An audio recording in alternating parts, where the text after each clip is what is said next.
প্রিয় দেশবাসী, সবাইকে বাংলা নববর্ষ 1432-এর শুভেচ্ছা জানাচ্ছি।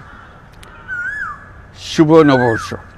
পহেলা বৈশাখ আমাদের প্রাণের উৎসব, বাঙালির সার্বজনীন উৎসব। পুরো পৃথিবীতে যেখানে যেখানে বাঙালিরা আছেন, আজ আমাদের সবার আনন্দের দিন, বর্ষবরণের দিন। বাংলা সাল গণনা শুরু হয়েছিল কৃষিকাজের সুবিধার জন্য, ফসলি সন হিসেবে। এখনও এদেশের কৃষকরা বাংলা তারিখের হিসেবেই বীজ বোনেন, ফসল তোলেন। বাংলা নববর্ষের এক অবিচ্ছেদ্য অংশ হালখাতা। এখনকার আধুনিক সময়েও এখনও এই হালখাতার ঐতিহ্যকে ধরে রেখেছেন বাংলাদেশের হাটে বাজারে, শহরে বন্দরে। নববর্ষের বৈশাখী মেলায় বাংলাদেশের জেলায় জেলায় উদ্যোক্তারা সারা দেশে ঐতিহ্যবাহী শীতল পাটি, মাটির হাঁড়ি পাতিল, খেলনা, হাত পাখা ইত্যাদি তৈরি করে নিজেদের সৃজনশীলতাকে তুলে ধরেন এই দিনকে উপলক্ষ করে। বাংলাদেশের সংস্কৃতি ও ঐতিহ্য রক্ষায় এবং একে এগিয়ে নিয়ে যেতে আমাদের সবাইকে সক্রিয় ভূমিকা রাখার জন্য অনুরোধ জানাচ্ছি।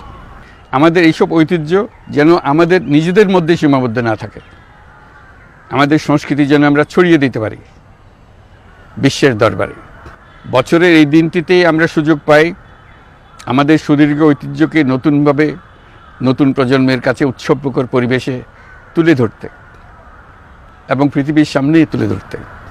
পাহাড় ও সমতলের বিভিন্ন জাতিগোষ্ঠীও চৈত্র সংক্রান্তি ও নববর্ষে এবার বড় পরিসরে উৎসব উদযাপন করছে। পহেলা বৈশাখ সম্প্রীতির দিন, মহামিলনের দিন, আজ সবাইকে আপন করে নেওয়ার দিন।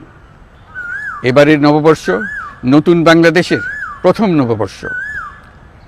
আসুন আমরা বিগত বছরগুলোর গ্লানি, দুঃখ, বেদনা, অসুন্দর ও অশুভকে ভুলে গিয়ে নতুন প্রত্যয়ে, নতুন উদ্যমে সামনের দিকে এগিয়ে চলি।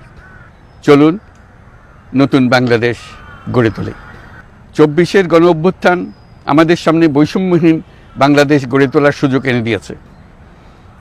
এই সুযোগ যেন আমরা না হারাই। বৈষম্যহীন বাংলাদেশ গড়াই হোক এবছর নববর্ষের আমাদের অঙ্গীকার। আমি নববর্ষের সকল আয়োজন ও উদ্যোগের সাফল্য কামনা করছি। নববর্ষ 1432 আমাদের সবার জন্য শুভদিনের সূচনা করুক। নববর্ষ আমাদের সকলের জন্য নতুন ও গভীর আনন্দের উন্মোচন করুক, এই কামনা করছি। সবাইকে আবারও আমার নববর্ষের শুভেচ্ছা ও সালাম জানাচ্ছি। আসসালামু আলাইকুম। মহান আল্লাহ আমাদের সহায় হন। আল্লাহ হাফেজ।